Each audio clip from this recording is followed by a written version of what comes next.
Bang, bisa diceritakan Bang, sebelum menjadi yang seperti sekarang ini, dulu Abang seperti apa sih? Ya, baik. Saya dulu seorang manusia biasa. Ya. Jadi saya banyak hidup di kota, di Provinsi Bengkulu. Dari kabupaten pindah ke Provinsi Bengkulu. Di kabupaten saya seorang gelandangan. Di Provinsi Bengkulu saya masuk ke dunia kepremanan, yaitu di Terminal Panorama. Di Terminal Panorama itu sebagai agen. Ya, kalau malam saya di kafe dunia malam. Nah, hasil dari Kabupaten Kaur, saya mencuri, maling, mencuri kambing, sapi, ayam, kelahian, di mana orang pesta itu saya sering meribut kan, sehingga orang Kabupaten Kaur itu nggak lagi senang melihat kita. Akhirnya kita hijrah ke Provinsi Bengkulu, tapi masih wilayah Bengkulu kan, hijrah Provinsi Bengkulu. Di situ kita di terminal, kita ikut agen terminal di Panorama, yaitu di daerah Provinsi Bengkulu. Nah di situ ya namanya di terminal kan, kita bergabung dengan orang Medan, orang Batak, orang Jawa, bermacam-macam suku. Akhirnya kita terpengaruh. Kita diajak minum, diajak narkoba, ada juga diajak merampok kan. Jadi namanya teman banyak kan, banyak yang bermacam-macam. Di situ kita mendapatkan tenar. Nama saya kalau di Provinsi Bengkulu Iwan Kaur. Dan saya waktu itu di Terminal Panorama itu saya hobi berkelahi. Saya hobi berkelahi, bunuh orang itu biasa. Terus saya mabuk, saya narkoba, saya mencuri, bahkan saya udah punya istri, saya masih melakukan dunia itu, ya, masih kan melakukan dunia kekerasan ini. Artinya dari tempahan juga, kalau kita dibina oleh orang tua kita dibina, kita tidak akan seperti ini. Karena kan orang tua saya berpisah, sehingga kita tidak lagi bisa diarahkan. Artinya orang tua kita ini namanya orang tua kampungan kan, beda dengan orang tua sekarang kan. Orang tua kita di kampung itu kadang-kadang belum sampai ke tingkat wawasan kan. Akhirnya anak itu terpengaruh. Jadi kita perlu juga anak itu dibimbing dengan orang tua, supaya anaknya tidak jadi gelandangan, tidak jadi preman, tidak mencuri, tidak merugikan orang lain. Itu harapan saya, karena aku sudah melakukan yang seperti saya sampaikan tadi, gitu. Nah, kemudian Bang, tadi Abang bilang sudah melakukan kekerasan, pembunuhan. Kalau boleh tahu Bang, bisa dihitung nggak sampai berapa lama Abang melakukan hal itu? Dari tahun 87 sampai tahun 2000 saya masih melakukan kekerasan. Artinya cuman itu pekerjaan kita kan tidak ada pekerjaan yang lain, dan kita dari pengaruh kawan tadi, kita tidak bisa hidup, kita roh kita ada di dunia preman, ya, di dunia pengawalan. Sehingga kita itu kalau kita kita tidak ikut bergaul, kita tidak akan dapat teman. Motivasi Abang sebenarnya apa sih waktu melakukan hal pembunuhan maupun kekerasan waktu itu saat menjadi seorang preman? Ya, kita itu tadi, kita ini tidak dibina oleh orang tua. Seharusnya orang tua itu mendidik. Bukan saya mengatakan orang tua saya tidak baik, orang tua saya baik, tapi itu kurang bimbingan. Makanya saya sampaikan tadi, kita selaku orang tua, ayolah bimbinglah anak itu sampai dia tidak melakukan yang seperti yang saya lakukan ini. terpengaruh kita tidak ada jadwal pulang jam berapa, malam siang kita tidak ada saat itu kan, akhirnya kita candu gitu kan, akhirnya kita enak merasa mukul orang, bunuh orang, menipu orang, itu rasanya enak karena pekerjaan itu tidak terlalu berat, dan kita tidak mikir waktu itu apa yang kejadian. Baik pun kita masuk penjara, keluar dari penjara itu kita tetap melakukan itu. Ya, salah satu kalau kita mau bertobat, kita harus meninggalkan dunia itu. Kita meninggalkan dunia itu, kita kembali dengan Tuhan, kita harus belajar. Dan jangan kembali dengan Tuhan tidak belajar. Kita harus belajar, cari guru, biar guru itu membimbing kita. Nah, abang udah beberapa kali membunuh, udah berapa tahun jadinya? Sampai 89, mulai dari tahun berapa bang? 88 Sampai? Tahun 2000-an. Dari setelah itu abang istilahnya tobat lah istilahnya. Ya. Apa yang mengilhami abang untuk tobat seperti apa? Ya, pertama anak sudah besar, kita belum bangun rumah, kehidupan kita masih seperti itu. Di rumah guncingan, di rumah ribut terus sama anak, sama istri kan. Jadi saya tidak menemukan hidayah, tapi saya merubah diri saya sendiri. Bagaimana saya mencari hidayah itu, sehingga ketemulah dengan hidayah itu kan. Semuanya saya lepaskan. Saya tidak pernah keluar malam, saya dikontak kawan, nggak pernah lagi online.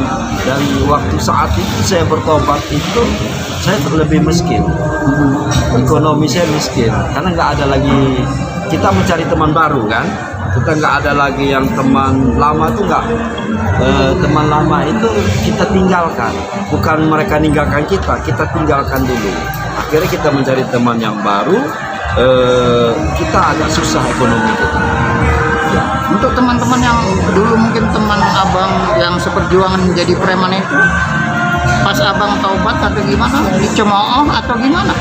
Kita menghindari dan kita tidak sempat ketemu dengan mereka karena mereka di dunia gelap. Kita sudah tahu tempat kelompoknya mereka di sana, kalau malam di sana, jadi kita tidak lagi menemui itu. Kita paling kalau sore kan siap-siap mau sholat maghrib, mau zikiran kan, malam juga mau sholat isya, jadi waktunya habis waktunya dan kita bekerja.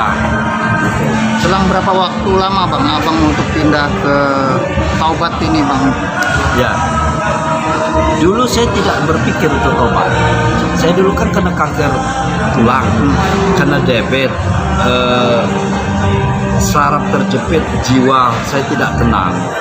Saya berobat, saya lakukan, saya olah dengan meditasi, akhirnya saya sehat.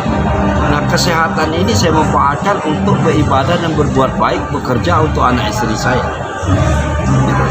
Nah, terus setelah itu langkah abang selanjutnya apa yang abang lakukan? Ya, saya dirikan yayasan pengobatan tarbiat saya.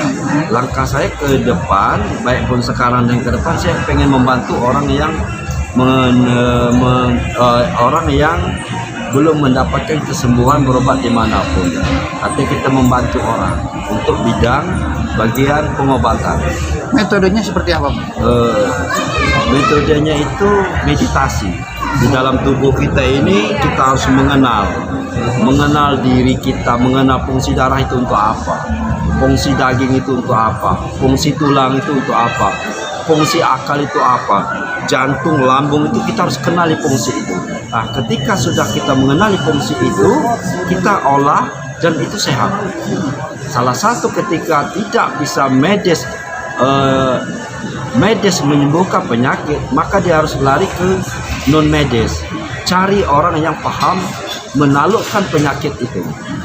Nah, abang kan dari preman tiba-tiba berubah menjadi sosok yang mungkin dibutuhkan oleh setiap orang. Itu ilmunya dari mana bang?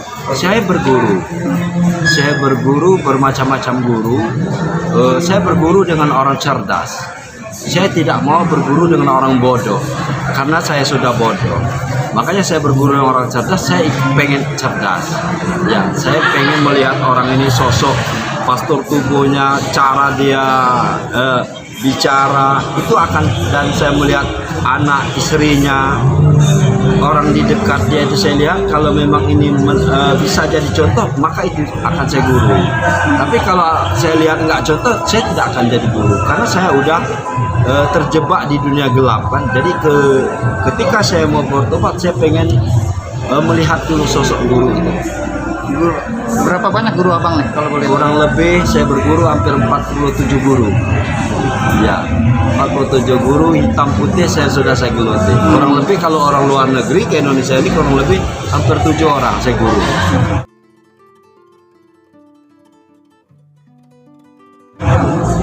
Nah, dengan keahlian ataupun metode yang abang miliki ini, kira-kira abang pengen ngapain lagi sih sebenarnya? Metode ataupun keahlian yang abang miliki saat ini, kira-kira abang ke depan mau ngapain lagi? Ya, saya melihat dulu berapa persen yang saya obati sehat. Kalau sekitar 30 orang saya obati, 10 yang sehat, saya akan belajar lagi. Tapi kalau memang 30 satu bulan ke orang berobat dan saya sehat 20, saya akan perbaiki lagi. Jadi untuk ke depan saya akan belajar dan belajar. Saya tidak akan menutup pengobatan saya, cara saya belajar. Saya tidak akan menutup ilmu saya dan saya akan cari lagi ilmu. Kalau ada yang lebih hebat, kenapa tidak kita pelajari? Ada nggak teman-teman abang yang dulu nih pernah berobat kepada abang nggak? Banyak itu teman yang ya namanya di Kota Bengkulu kan. Saya hidup di Kota Bengkulu. Banyak orang itu uangnya saya pinjam. Saya pinjam, tahu-tahu dia datang ke yayasan saya mau berobat. Saya tanya, pikir saya dia mau nagih uang, tapi kita udah siap kan. Tapi dia ngomong saya mau berobat. Saya tanya dari mana tahu? Saya tahu dari teman saya berobat sehat. Jadi saya tidak melihat masa lalu. Yang penting obati kami. Itu banyak itu yang kejadian itu. Apakah mereka menjadi sadar atau gimana bang? Ya, kita beri contoh. Kita beri contoh seorang preman harus membuat contoh. Mereka akan ikut. Seorang Iwan Kaur bisa tobat, bisa tidak lagi melakukan. Kenapa kita tidak? Itu cambuk bagi mereka itu. Cambuk bagi mereka. Tapi sempat ikut abang nggak dia, ataupun ikut hijrah juga nggak tahu seperti apa? Ya kita cukup batas pengobatan. Batas pengobatan menyembuhkan penyakit mereka. Kalau mereka mau hijrah, mau tidak itu urusan mereka. Itu tidak ikut campur. Tadi bilang pengobatan, udah banyak yang mengobati atau menolong orang nih. Siapa aja sih bang yang abang tolong? Mungkin dari pejabat, artis ataupun? Ya para pejabat provinsi Bengkulu, kepala dinas, anggota DPR, masyarakat, pengusaha, orang biasa itu banyak berobat dengan kita di provinsi Bengkulu. Tidak kaget lagi itu. Pakai tarif nggak bang kalau boleh tahu bang? Kita lihat dulu penyakitnya seperti apa. Kalau penyakitnya cukup diobat 2-3 hari, tidak. Kalau penyakitnya lama berturut-turut, itu kita artinya Anda pikirkan saya bukan malaikat.